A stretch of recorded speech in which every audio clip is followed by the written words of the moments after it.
Roll call, please. Jennifer? For the State Controller, Ms. Packman. Here. For the State Treasurer, Mr. Boykin. Here. Mr. Keeley. Here. Ms. Hendricks. Here. Ms. Vargas. Here. Mr. Rosensteel. Here. For the State Superintendent of Public Instruction, Ms. Dumont. For the Director of Finance, Ms. Ortega. Ms. Higa. Here. Chairperson Dillon, you have a quorum. Thank you very much. We could go ahead and take a look at the board agenda really quickly. If there's any additions. I'd entertain a motion to approve. So moved. It's been moved and seconded to approve our agenda. Is there any discussion? All in favor say aye.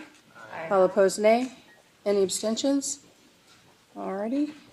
Moving on to the appointment of committee members and committee chairs and vice chairs.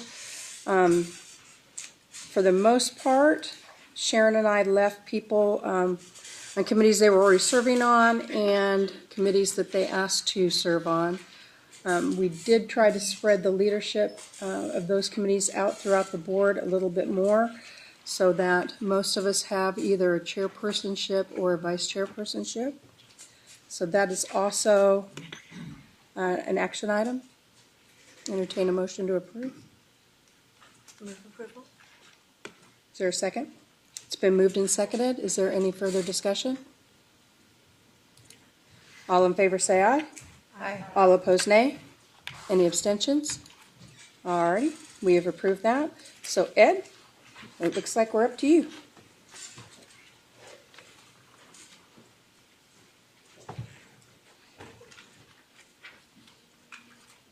Yeah, I want to take this opportunity to introduce Joycelyn Martinez-Wade. Some of you may have seen her around and worked with her on some stuff. She's been sort of doing double duty.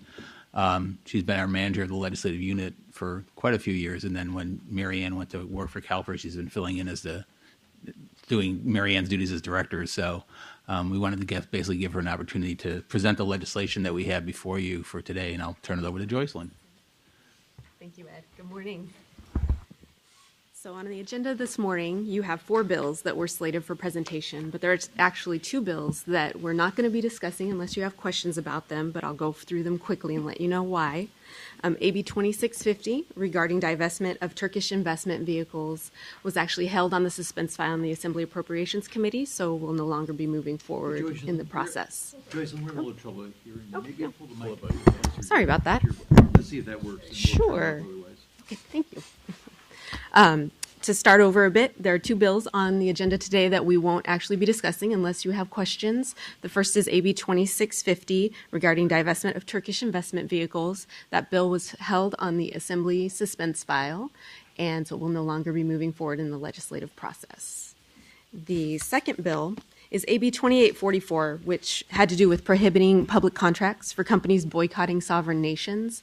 That bill's actually moving forward, but it was substantially amended as it came off of the suspense file in the Assembly, and it now really only applies to the Attorney General's office. They'll still be coming up with a list of companies that fit the description in the bill and then doing a legal analysis of the constitutionality of prohibiting contracts with those companies. Any questions on those 2? No. Okay, thanks. We'll start with AB 2833 regarding private equity fee disclosures. And this bill is sponsored by the Treasurer's Office, and it requires every public pension system in California to require its alternative investment vehicles to disclose specified fees and expenses, as well as the gross and net rate of return since inception. It requires that information then be presented annually at a meeting that's open to the public. And just in case you don't know, alternative investment vehicle is defined in the bill and in the Public Records Act. It is a private equity, venture, hedge, or absolute return fund. And this bill specifically applies to new contracts or contracts changed on or after January 1st, 2017. So that's the gist of the bill. And the staff recommendation for a position is support if amended. And the first thing we're looking at with the amendments, and we have been working with the State Treasurer's Office on this and we've been having lots of discussions, but we would like to have language inserted into the bill to ensure the disclosure required by the bill is consistent with the board's fiduciary duty. And we are looking at it that a fund-by-fund disclosure could result in some managers foregoing partnering with CalSTRS in investments. We're looking at the private equity portfolio being particularly vulnerable to this, where they are invested in venture capital, equity expansion, small buyout, and small special situation funds. And at that small end of the market, those partners are overcommitted or oversubscribed, and can be more selective about their limited partners. And so if they see the requirements in this bill, once it becomes law, and then don't wish to comply with them, they may not want to contract with us anymore. So there's a potential loss there. We also know that the staff here at CalSTRS are able to negotiate really favorable fees and work really hard to do that and to keep our costs down. And it's a possibility that if those kind of fees are disclosed, that those partners will no longer want to have that out there, because then other people will know what our staff worked really hard to get. And if you'll notice in the program impact, our consultants have estimated that this could possibly result in costs to the fund of $200 million in higher fees or $400 million in a lower return. And that's in the two areas most affected: risk mitigation strategies and, as I mentioned, private equity. So that's really the First Amendment that you see listed there, and wanting to make sure that we can act consistent with the fiduciary duty of the board. The Second Amendment that we would want to seek is that this applied only to new contracts as of January 1st, 2017 going forward. As a limited partner, many times CalSTRS isn't involved in the changes to contracts. And so if we were needing to put in additional language about the disclosures, we might not have the opportunity to do so with our partners. And if we did have the opportunity, there are costs associated with those kind of negotiations and changes to contracts. And so again, if you'll notice under the administrative impact, we've noted costs in excess of $500,000 for those engagement and negotiation costs, and also the data collection that would be required going back for those contracts that have been changed. Are there any questions on that bill? Okay. Thank you. Thanks. And thanks for the update. I want to say a few things, get people sort of up to speed on where we are. But the first thing I want to say is thank you to the staff at CalSTRS. We've been working closely with them as well as CalPERS. And I think we're all on the same page in terms of wanting more disclosure. The bill has passed through the Assembly, and now it's in the Senate. We're hoping to have in print some amendments by the time it's first heard in the Senate. And I wanted to run through a few changes that we've agreed upon during our discussions with CalPERS that we discussed at the May meeting in CalPERS. It's going to come back in June there as well next week.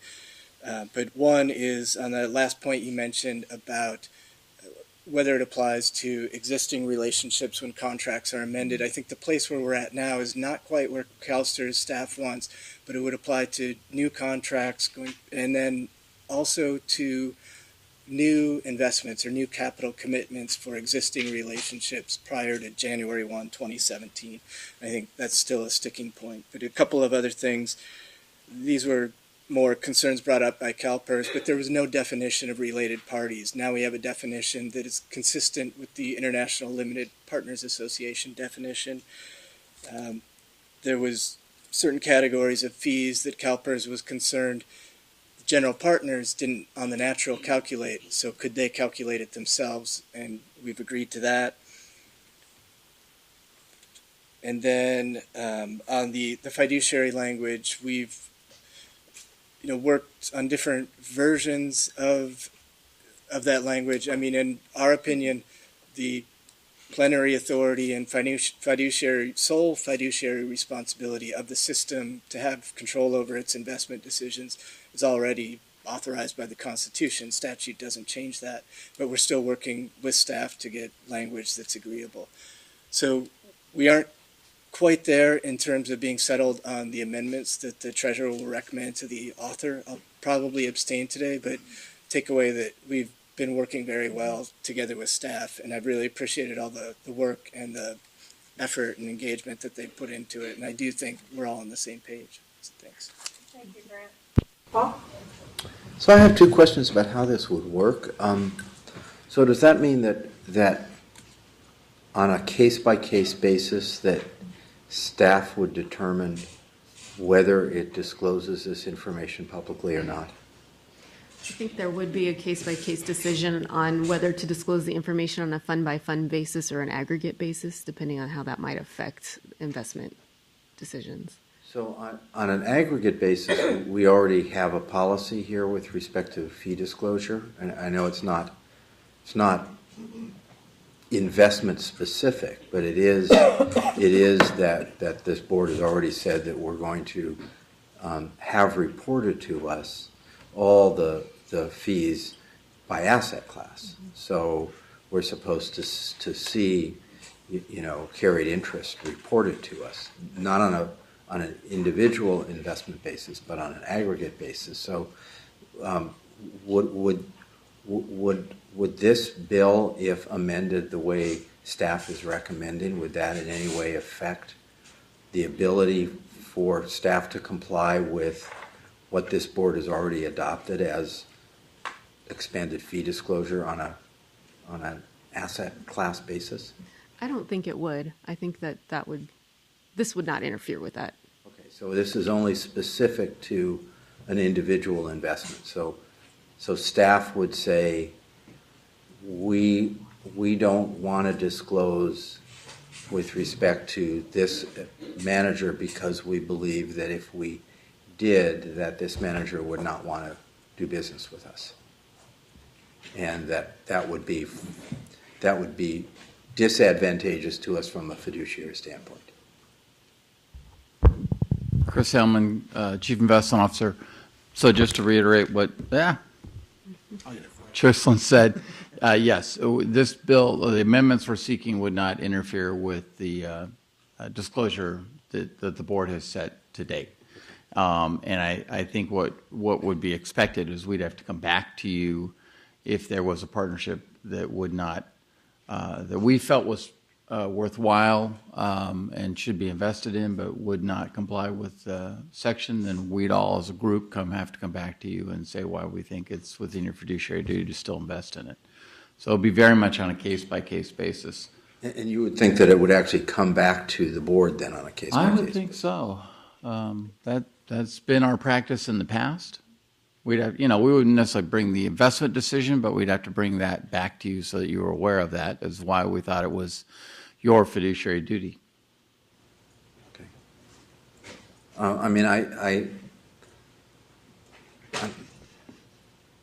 I'm not entirely comfortable with this. I might likewise wait until I see what the final sort of outcome is here, because I do believe that we have a duty to do something about fees, and I think the pressure on fees is the sunlight is the best pressure on fees. And so, on a short-term basis with respect to an individual investment, we might be able to argue that keeping the fees hidden is a good thing. But long-term, I think there's a trend to try to do something about fees. I think we have a responsibility as major institutional investors to be part of that, and so I worry that on a case-by-case basis, saying we're not going to disclose is a problem. So I'm not sure I'm prepared to support this kind of an amendment as a condition for my support of the bill. I like the original bill better. Harry? Thanks to the staff and the Treasurer's Office for the work on this to date. A couple points. One, I want to applaud Treasurer Chung on his efforts to bring greater disclosure to fees that are paid by institutional investors. I think this builds on his legacy of transparency and public disclosure and holding public officials and public institutions accountable. So he should be commended for that, and if and when this legislation is passed, it should be celebrated. Having said that, I do also think we have to proceed with some caution. I think the evidence, and I think we should be an institution that is driven by evidence. The evidence tells us, and we've heard some presentations yesterday, that there are folks in the venture space in particular who no longer look to institutional investors because of disclosure requirements. And I think we have a first and foremost a fiduciary responsibility, and if there's going to be legislation that will hamstring us relative to potentially meeting our ultimate obligation, we need to proceed very cautiously with that. And I'm confident that folks who are working out the sausage making will figure that out. Because at the end of the day, we need disclosure, we need transparency, we need to put sunlight on fees and show that for what that is. At the same time, we don't want to adversely affect our ultimate challenge of reaching that 7.5% return over a 30-year period at a time in which there's going to be so many challenges, as we know, to reaching that number because of lots of factors that we have very little control over, such as the efficient markets. And secondly, as it relates to the implementation date, I just come to this from my own experience. Essentially, is what we all can really bring to anything is our own experience, and my experience dealing with contracts, et cetera, in law. I've always felt most comfortable and just in dealing with making changes looking forward. I always had a difficult time when management came to us and said, you know, Mr. Keeley, we want to do something looking back. And I said, we had a deal. We had an agreement. And I know there are exceptions, and sometimes this is difficult, but from a principled perspective, and probably I believe I was always advised from a legal perspective that your safest course of action would always be going forward. To break a covenant in a contract that was agreed to in the past was a slippery slope. Having said that, I'm confident that working with staff and the Treasurer's Office, we can make progress. Because I think if this was a football field, we're 98 yards down the field.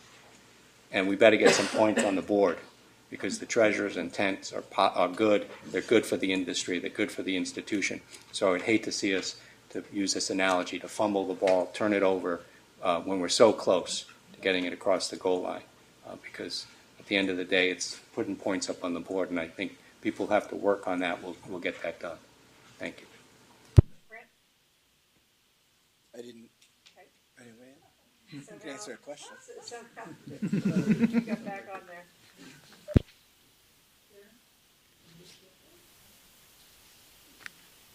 There you go. I know, I've been having issues yesterday. So I also do want to thank Treasurer Chung for bringing this legislation forward. And I think it's certainly been a conversation we've had in the investment committee about just, disclosure, how to do better, but also, make money for the fund. So I think that's the challenge we have. My question, Joycelyn, is there,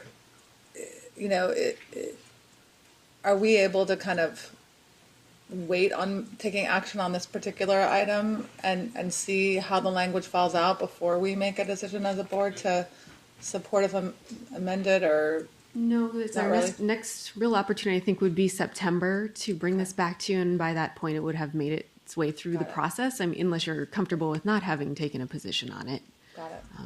that's a possibility. Okay. Thank you.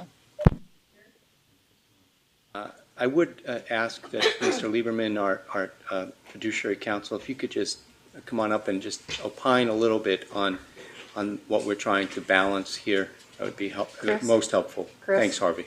Chris, Go ahead and stay. come back, Chris. He'll come Shane, back. come back, Shane. Sure. Oh, wow. That was a good literary reference. I've been watching the bill also, and as with its predecessor, which it talks about in the preamble to the 2833, the placement agent disclosure that was passed as a reform 6-7 years ago, that also was applied prospectively to new contracts, and also had the language that we've come to expect in the legislation as to being consistent with our fiduciary responsibilities. So I've been looking for that language to be there. I would say, from a fiduciary standpoint, from what I'm hearing and the impact I'm hearing, that it would be better if it applied to contracts going forward. As I understand it, to capital calls, new capital calls in the same vehicle are contemplated by the existing language of the contracts that we have with private equity vehicles or hedge funds or all these alternative investment vehicles. Attempting to graft onto an existing contract with a manager some new expectations or new language always raises an issue as to whether or not that's going to complicate or confound your relationship with that manager. We don't really have even the power to do that. A capital call is simply contemplated by these contracts, and I'll ask investment staff if that's accurate. I just want to make sure that's correct. Yes, the way the contracts are written, we've made a commitment to a fund, and then they have a time period with which to request we send those funds. I guess in a simpleton term, I would describe it as accounts payable. Right. For us. So that's distinguished from a new vintage fund in a new vintage year, for example, which would require an entirely new contract. So I think it would be better from a fiduciary standpoint to leave existing contracts alone and to have this apply only to future contracts, as was the case with the placement agent disclosure, and also to have the language that under any circumstance we're going to harmonize the expectation of the legislature for these disclosures, which are clearly laudable, but we're going to harmonize that with your fiduciary duties and have language in the bill that talks about consistent with your fiduciary duties, we will take these actions seeking disclosure from alternative investment vehicles. I hope that answers your question. I think it does, and it just triggers some additional thoughts. It's always dangerous to think out loud, but it just triggers other thoughts of the unintended consequences in the slippery slope argument relative to relationships and contracts we're currently engaged with. If to be approved without the amendments as proposed, our partners could say, well, that's the agreement we have today. What prevents this agreement being changed by the legislature going forward? It would create maybe a sense of unnecessary uncertainty with some of our managers on a going forward basis. That may be a little bit down the road in a stretch, but I don't think it can be completely eliminated. At the end of the day, the responsibility rests with us. It doesn't rest with well-intended assembly persons or senators. I think the intent of this legislation is perfectly aligned with what we want to do here, and it's long overdue. Without the amendments, I think it takes some of our, it could impact our ability to conduct business. We can accomplish what this bill intends to with the amendments, make the changes that are necessary without compromising essentially our relationship and trust in the marketplace and with some of our partners. So I've said this before, I think the folks that have to really do the hard work of getting that stuff worked out can do it. I just wanted to get that on the record from a philosophical, kind of a 40,000-foot view of the issue. Irina? Yeah, I just wanted to hear maybe from Chris, if the bill passed as Grant discussed it, applying only to future commitments, are you saying that that would jeopardize the existing contracts, or that the partners would either not want to continue either seeking additional commitments? I guess I'm understanding the arguments for the board seeking the amendment. I'm wanting to understand, should the amendment not be made and the bill pass as Grant described it, what do you think the effect would be on the contracts? It's tough to speculate. Our perception is that if we then said to a GP, we're not going to make a capital call until you agree to these additional provisions, or we're going to do this additional stuff, they would have the right to sue us for not making that capital call. And we'd be stuck in the box of not wanting to fulfill our commitment and a contract we signed. And amending it. So it really would put us in an unusual position, as has been described, of trying to rewrite a contract that we've already agreed to, and whether the GPs would accept that language. I understand that they might sue because they have an existing contract, but they would be suing on the basis of not wanting to meet the disclosure. That's right. Technically, it's because we wouldn't have met the capital call, because we wouldn't be able to send them money until they did. But I understand what you're saying. Okay. I think they'd hide under the capital call issue. Yeah. And just say, well, you didn't meet your capital call. We'd be stuck in, that's what I mean by we'd be stuck in the middle of that box of, well, we can't make the capital call until we get these amendments changed. Yeah. Well, I as you all know, I don't usually take vote on bills here, but I did want to clarify that. But it seems troubling position for them to be in, that they would be suing us over not being willing to disclose the fees on future commitments. So that would be an interesting predicament for them, I think. Yeah, no, it's the challenge of like with any legislation, as Harry said, prospectively going back and rewriting a contract that's already been entered into. Yeah, I do think, though, that comes up a lot. I mean, it comes up even in labor contracts where you have reopeners because circumstances change and the statute changes, or the world changes, and so. Yeah, and you know these partners. I can guarantee you, if we reopen the contract, they will be more than happy to reopen the contract and extract something on the other side against us, and that's where we'll be in that odd dilemma of we want this, and as we all know, they unfortunately have some very high-powered lawyers. Saying we want this, right? We would be saying the state of California requires it. Correct. Okay, thanks.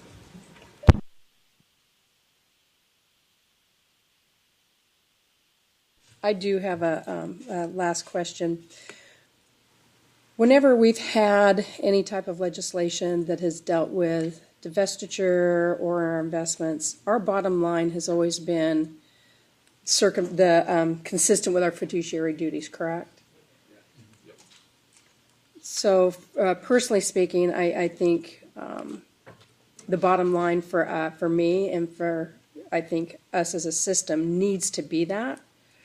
I think that we might be going down a slippery slope if we're not able to get that amendment into the legislation, because then it's going to be a pick and choose. Why is it important for you to have your consistent with fiduciary duties in my legislation, but you didn't have it in somebody else's? I think that that is our bottom line, is our fiduciary duty to the members of the system.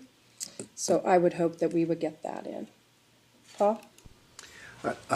Absolutely, everything we do, I agree with you, is based on fiduciary duty. So I think it's just a question of what we think is carrying out our fiduciary duty, and whether carving out exceptions is consistent with our fiduciary duty, or saying, no, there are no exceptions because it's really important that we get this disclosure because we have to do something about fees, is the better way to carry out our fiduciary duty. Is something I guess we can disagree about, but I think we're all motivated by making sure that the legislation is the best possible for us in meeting our fiduciary duty.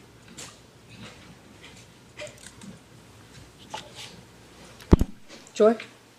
So I have a question, I guess maybe Chris, about procedurally. It follows up, I think, on a question Paul asked. So if we obtain the amendments that Joycelyn described, it sounds like if there were a circumstance where disclosing at the fund level, subject to the bill, if we thought that would jeopardize a relationship, our ability to maintain a private equity or other relationship with a potential manager, that would come to the board, and the board would then could weigh, sort of weigh the specifics of that case. Yeah, exactly. That's absolutely my expectation. We not surprisingly, we have not had many of these circumstances.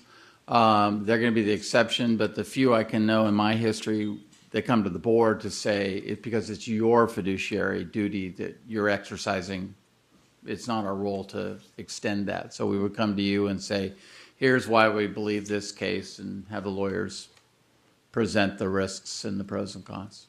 Because I guess I think there's sort of different perspectives that people are sharing this morning that I understand and appreciate, and I guess that potentially gives me some comfort that while we'd ultimately be trying to ensure that we could preserve or protect or recognize our fiduciary duty, ultimately, if the situation were to come up, which I guess we don't know until the situation comes up, the board could then weigh whether we believe that's that we have to sort of trigger the exception or not, and if we think that we should still move forward with disclosing at a fund level. Yeah, and I unfortunately, just due to the way the fact the investment committee didn't finish yesterday, in my closed session CIO report, I was going to give you some actual examples. So now that will be after you do this now in open session. So later today, I'll be able to talk to you about that, to talk about names and the perceived impact from the legislation. Because you need to be aware of that. It wouldn't change our recommendation to you to support unless amended, or if amended, but I guess you just need to be aware of those impacts. Mm-hmm. Yeah, because I think that the comments that we've heard both here as well as read in the public media about disclosure of fees does raise concerns about our ability to continue to partner with the kinds of managers that will potentially bring the most success to our funds. But I think we've made clear over the last many months that we also are really concerned about management of fees, disclosure of fees. So it's challenging. So I just wanted to see how we thread the needle that way. Grant? Thanks. And I'll just say again that regardless if there's reference to the Constitution, what is it, Article 16, Section 17, Correct, or not, that constitutional authority, the sole fiduciary responsibility over the investment of system assets still exists. And to the treasurer, it's sort of a matter of how it's worded, and I think we're working through that right now. But the way it's often worded is nothing in this section shall apply if it's found to be inconsistent. And there's different ways, I think, to sort of nuanced ways to word that. And then the other thing that I would say is that I will not abstain if the motion is support with recommendations, rather than support unless amended. I want to make sure I understand that too. What does that mean? The significance is that you're not supporting the bill unless it's amended. Right. As opposed to you're supporting the bill, but you like these amendments. So with just so you understand the difference. What he was suggesting, you would be in support of the bill as it is, but you would like amendments, but you're supporting the bill even without the amendments. The recommendation of the staff is you only support the bill at this point, only support the bill if it's amended as we articulated it. Everybody clear? All right, and Paul, I don't necessarily disagree with what you're saying. I just want to ensure explicitly in this legislation that it's our decision and not have that decision taken away from us by not having that. Because constitutionally, I mean, I understand the stance on the Constitution. For me, I just want to have it explicitly put out in the legislation. Because I think it's our fiduciary responsibility. That's why I'm speaking the way I am. All righty. It's an action item. We need a motion.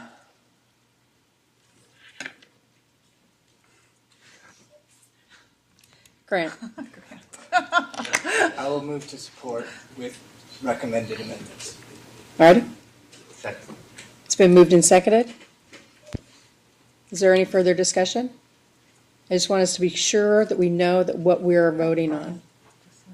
Brian? Yeah, I'm sorry, I want to chime in. It's a little late, and I apologize for That's that. okay. Better but late than never. Taking a look at the idea of including this requirement in the context of capital calls, I think there are a lot more legal downsides than we've really explored here. And so just from a lawyer standpoint, I think we would be in a really dangerous position if we tried to, in the context of a capital call, hold it up because we were trying to impose something new. And so I just wanted you to be aware of that language in itself, that provision in itself has a lot of legal unintended consequences that could really be harmful to the fund. And we can explain more of that in closed session, but that is a significant issue, and you can hear more from your fiduciary counsel on that in closed session. But I did want you to know that. So there's significant legal issues if we try to do that. Harry? So having just heard that, and clearly there are implications to individual relationships that we have right now that, from what I've heard, is important for us to hear, which we can't hear at this moment in this setting. I'm going to ask, Madam Chair, that we table the vote on this until after we have a closed session input from our staff, our CIO, and our legal counsel on potential immediate impact and implications of a decision at this point that, for obvious reasons, cannot be disclosed in open session, which would harm ongoing relationships. At the risk of not following Robert's rules, because I don't know if that's debatable or not, there has been a motion to table it until after we have the opportunity to speak with our fiduciary counsel in closed session, and it has been seconded. I don't know if it's debatable. Is there anyone that wants to speak to the tabling of the item? Madam Chair, I would. Yes, go for it. It's your motion. If we decide we want to do that, I'm going to suggest we actually do it immediately.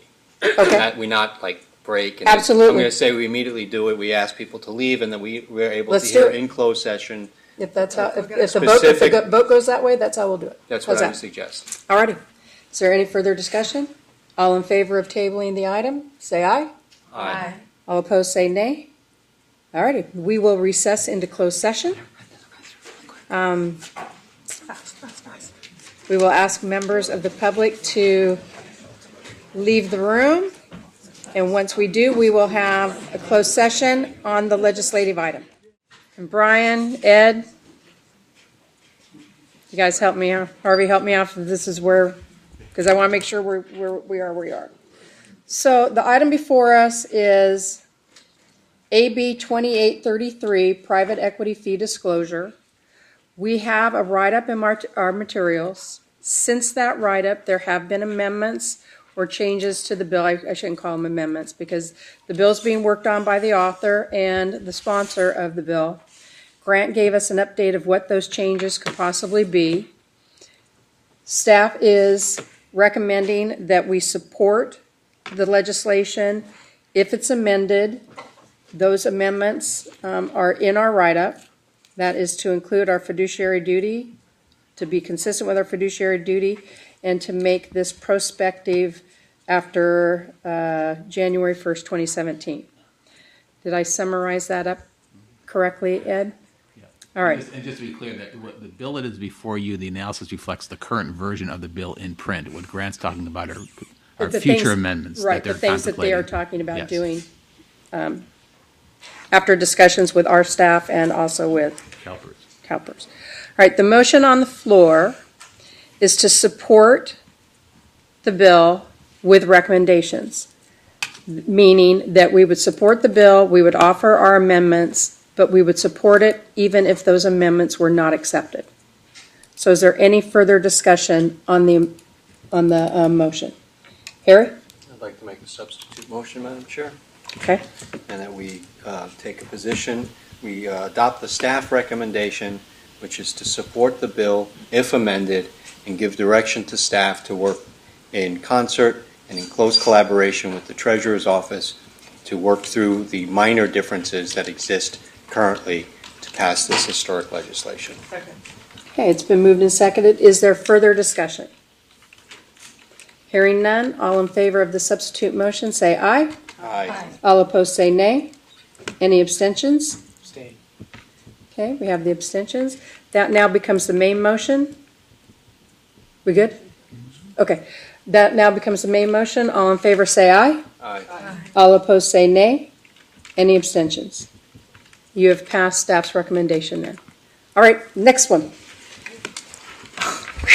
That's item 3, by the way. Good job, We're still guys. item Good 3. job. Joycelyn's back. Thank you. The second bill that we have, and the last bill for position, is a federal bill, H.R. 4822. It's the Public Employee Pension Transparency Act, and you've seen this bill before in 2011 and 2013. It requires government pension plans to report to the U.S. Treasury Secretary specified financial information using the U.S. Treasury obligation yield curve, so essentially the bond rate. This would create another set of numbers that we would be reporting in addition to our valuation and our financial statements that we already provide. Failure to comply with the reporting requirements would result in forfeiture of federal tax benefits to bonds issued by the specific political subdivision. The staff recommendation is to oppose this bill. In the past, that is the position the board has taken. It's pretty straightforward that it would just create more confusion but it would create confusion among the public and our stakeholders to have another set of numbers out there under the guise of having a risk-free rate of return. Are there any questions? Entertain a motion? Staff's recommendation. Second. It's been moved to oppose H.R. 4822. Is there any further discussion? All in favor say aye. Aye. All opposed say nay. Any abstentions? All right, thank you very much. And then just briefly, I did want to update you on the sponsored bills that you have moving through the legislature right now. Thank The you. first one is AB 736 regarding our chief operating officer and chief financial officer and bringing them under the board's provision.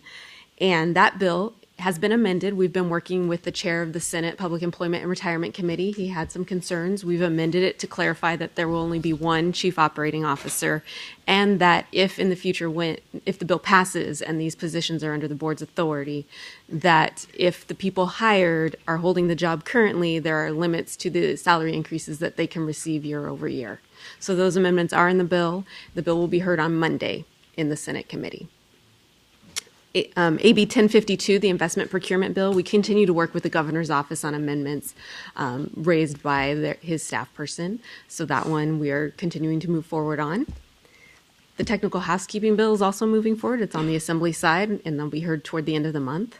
And probably the biggest thing that's happened is that we're seeking a correction to a drafting error in the full funding plan, and it's just making sure that the state rate is appropriated as intended, so that the state rate under AB 1469 goes to the 1990 benefit.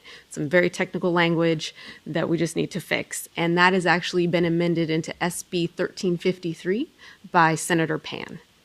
So we had sought to put that in the technical housekeeping bill, but it's ending up being in its own individual vehicle, which will also be heard on the assembly side toward the end of the month. So those are the 4 bills. Are there any questions of Ed and Joycelyn?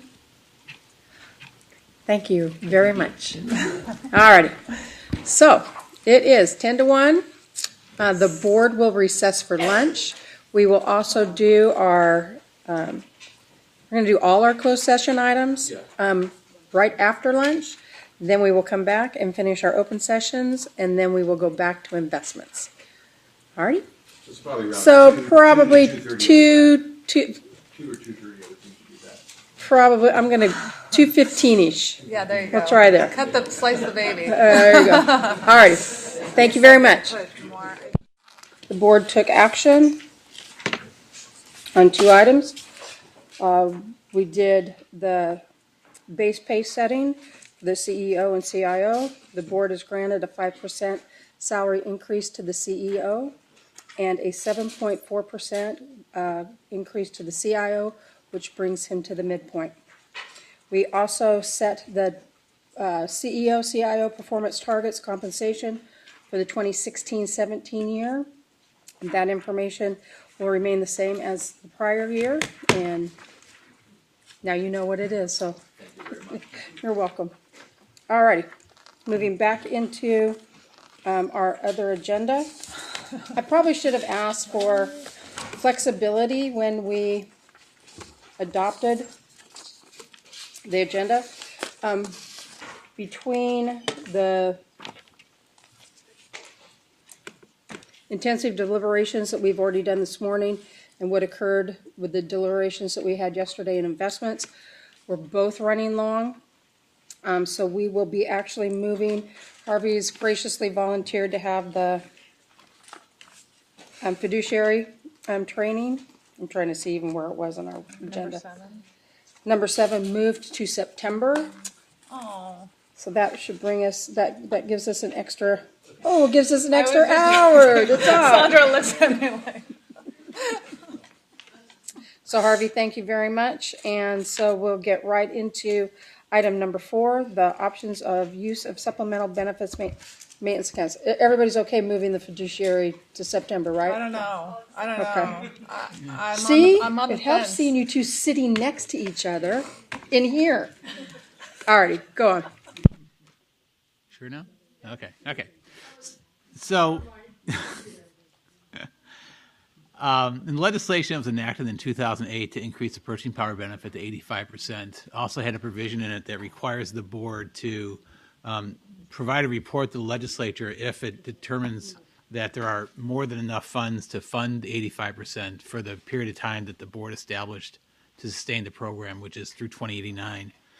And the options that they needed to present were supposed to be for the exclusive benefit of the members or beneficiaries to use the resources that were in excess of what was needed to maintain 85% purchasing power. So that's the report that we're presenting to you today. And in the legislation, it required that at least one of the options be to provide increased benefits to those who retired before 1999 when the first round of benefit enhancements that were enacted took effect that only applied to people retiring in the future. So just to give you some background in terms of purchasing power, because it has an effect on how we looked at this issue, that the purchasing power benefit is funded very differently than the other benefits that we have. And it's funded from a state contribution of 2.5% per year that goes into what's called the supplemental benefit maintenance account. And that money is there to fund 85% purchasing power, so that if the value of the benefit of the current benefit is less than 85% of the original benefit, then there's a quarterly payment that makes up the difference. And under the law, the legislature has a contractual obligation to pay that contribution, and then the members and the beneficiaries are entitled to the benefit as long as there's enough money in the fund to pay for it. If there isn't, the board has authority under the law to vary the purchasing power rate between 80 and 85% in order to maintain sustainability through 2089. But if it turns out there's not even enough money to do 80%, then the benefit gets reduced to whatever amount of money is available to pay for it. So and the benefit is the amount of money that's needed to fund that benefit is extremely sensitive to inflation. In fact, if you look on page TRB 41, we give some examples of different inflation rates, different purchasing power rates, and how long those benefits could be paid. As you can see, like one example is that if inflation was 5%, then we would run out of money in the program by 2032 in a little over 15 years. So we considered that as we looked at different alternatives, and we looked at 3 alternatives, one of which was to replicate an ad hoc benefit that was provided in 2000 for everyone who retired before 1999. And the amount of the increase that they would get would be depending upon how long they've been retired. The longer they've been retired, the bigger the increase.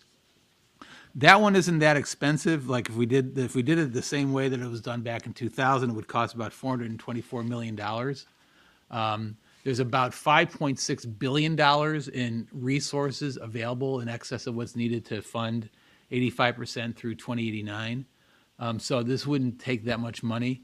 But the concern that we had was, as we point out in those charts, that if inflation were to increase beyond the level that we've been experiencing recently, that money could be depleted fairly rapidly. So one option, as I said, was to provide this ad hoc benefit. A second option was to increase purchasing power to 90%, which we could sustain based on our assumptions through 2089. And the third option was just to leave it the way it is and just not make any changes to benefits or contributions or anything like that, just to continue to collect the money as it's currently collected and paying it out as under the current benefit, just to provide a hedge against inflation, that if inflation should increase beyond the levels that we currently expect, that make sure there's enough money to fund the benefit through 2089 or forever, quite honestly. So that's our recommendation for now, is to report back to the legislature a recommendation to just leave the program as it is. This is the kind of thing that we would be required to report on a regular basis. It suggests it's like every other year, and I don't know if we need to do it that frequently. There are some issues around the funding of SBMA that probably warrant some additional review in terms of, as we point out in the item, the SBMA account gets credited with the interest rate based on whatever the assumed rate of return is, regardless of whether we earn 20% or lose 5%. It's going to get 7.5% under the current assumption. Quite honestly, that increases some volatility in the DB program because of the interaction between those two accounts, and that may be something that the board may want to look at. The other issue is that that as this continues to accumulate larger and larger reserves, it may reach the point where there's a limit to how much the money the account really needs to have in order to maintain its viability for an indefinite period of time, and we may want to look at establishing a policy in terms of what's the most that it ought to maintain. But for the time being, at least, we would recommend that you report back to the legislature of recommending not making any changes to the program at this time. And with that, I'd be happy to answer any questions. Sharon? Ed, you just said something that I don't. You said something about it increasing the volatility to the DB program. Yeah, because what happens is the way that the program, because the money's all in the teacher's retirement fund, it's just a special account. And when we do the valuation, we look at the total assets of the fund and then subtract out the reserves for SBMA. Okay. But SBMA, under the current actuarial assumption, SBMA gets credited with 7.5% interest every year, regardless of what we actually earn on that money. Right. So to the extent that we earn, let's say we earn 0% in a year, we still have to credit SBMA with 7.5%. So that's money that would otherwise be in the DB program. Right. So that's, on the other hand, if we earn 18%, then DB program gets the benefit of that excess and above 7.5%. But it becomes more volatile, and as that reserve gets bigger and bigger, it's 7.5% of a larger and larger number. So okay, I was just trying to understand why it's more volatile now than it has been in the past. And because the reserves are getting bigger and bigger. The reserves getting bigger. Yeah. Okay, so the bigger impact. Yeah. Okay, thank you. All right. Anything else? All right, this is an action item. We have 3 speakers at the microphones. Dave? I'm Dave Davini. I'm a retired administrator. One of the great privileges I have is I belong to Cal RTA, and I go to many of the local meetings and visit with the retired members, many of whom are in their 80s and 90s, on very, very small retirements. I also am on the state retirement committee for AXA, the Administrators Association. Again, I go to meetings and visit with retired educators who are in their 80s and 90s. Let me tell you, if option 2 is anywhere near fundable or could be picked up by the legislature or anybody else who wants to do something for members in the way of a benefit, if that's true, then option 1 ought to be something we're sponsoring for our members. It ought to be something where we're carrying the legislation and saying, at the very least, we should help our oldest and our neediest members when they're in need. At these meetings, these members talk about such things as how they're going to pay their utility bills, what their increases in health care are going to be. And when they look, quite frankly, at CalSTRS, this board, and what we spend our time on, and they look at the employee compensation of staff and bonuses, and they look at how they're living, and they look at when death benefit comes up, put it off, don't do anything, don't act. When this comes up, put it off, don't do anything. I think it's time that we realize who it is we're serving, what their needs are, and when there's opportunity to serve, that we serve. These are wonderful people. They're people that have invested their lives in education in California, and they deserve better. I think that we should be more proactive on this issue. I think, as I look at how we're spending our time, how often does the Benefit and Services Committee meet? How much time are we spending on looking at employee benefits and services? Where is our time going? What's important? Who are we serving? It looks like we're serving ourselves and not our members. And frankly, if you're out there, that's what you see. I thank you for your time, and Dave, is Ken still here? No, he had to go back. All right. Back home. Okay, thank you, Pat. Go ahead. Pat Geyer, retired teachers. I just wanted to stress, you think, oh, well, they can still make do with the same amount of pension or maybe with a little 2% more. But all of us know that your utilities have gone way up. And this is something that retirees can't avoid. And so you say, okay, you got by on your, $1,500 or $2,000 a month, but you forget that utilities and these other expenses that you can't live without, and health care and long-term care. And so I think it's a real need to say, oh, everybody's doing fine. They're not. They really aren't. And I think you need to do something, because the other thing that is going to happen, if you don't use it, you lose it. And I'm really concerned that someone else will find a good reason to spend this money, and the retirees will be left without. Thank you. Hi, Ed. Yeah, Ed Folia, CTA, NEA, retired.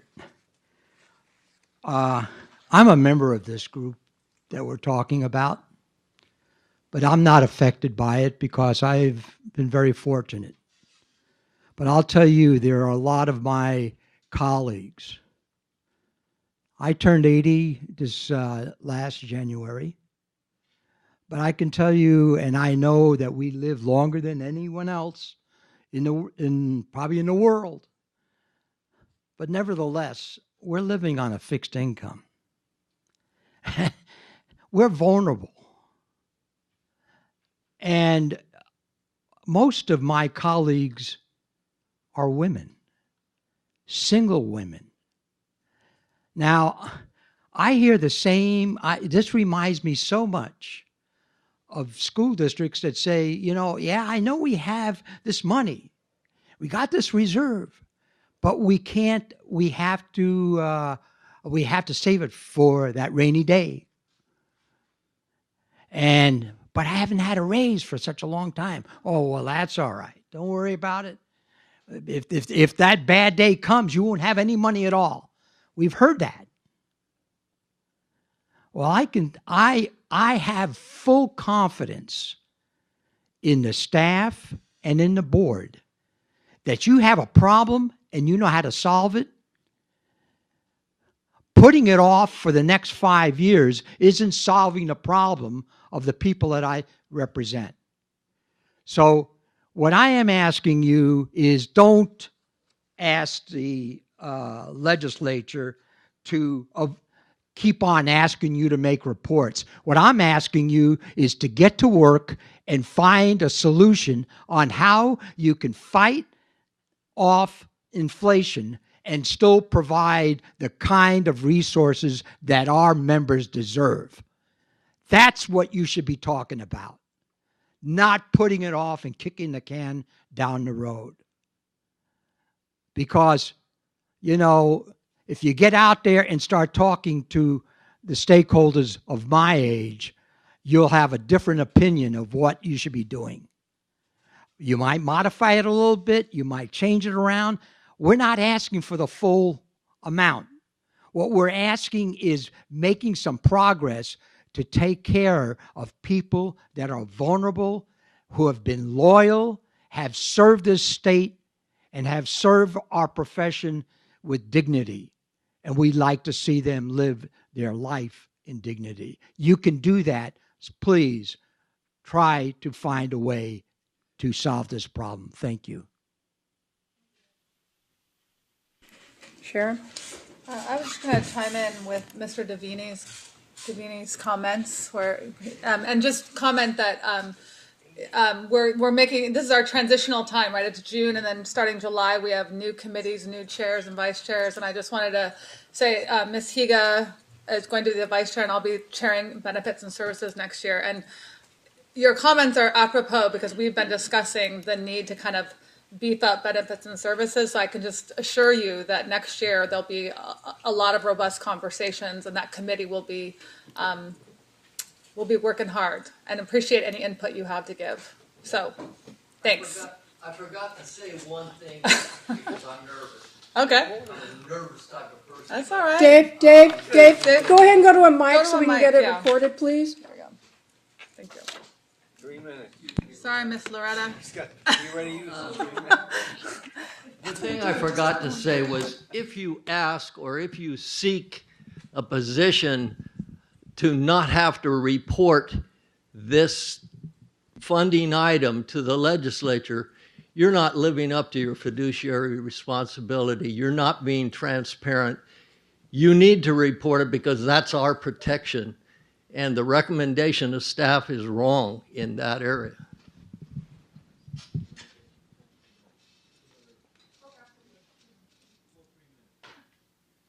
My turn? Loretta Toggenberger, United Teachers, Los Angeles, retired. Everything they said, we agree. I'm one of those that my colleagues are all dying because they're 90 and older, and then the younger ones, the olden days when I started to teach in the 40s, these people were single, never married, never had a husband, no children, and most of them, a lot of them, no family. And they're living on $2,000 a month, maybe a little more. They come and they're professionals. They have their masters, a couple of them with their doctorate. We have a meeting tomorrow, and it's a luncheon meeting for the retired. It's a CalArta meeting. I do go to others. And this one woman always, I've known her, wonderful teacher. She goes home to take care of husband. She doesn't have the $15 to spend for lunch. Now, this is what we have as our colleagues. Now, you know, we got that big span.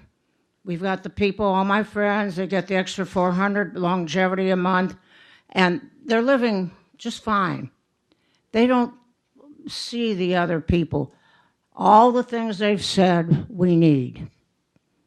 Now, I got another minute and 31 seconds, but I'll sit down.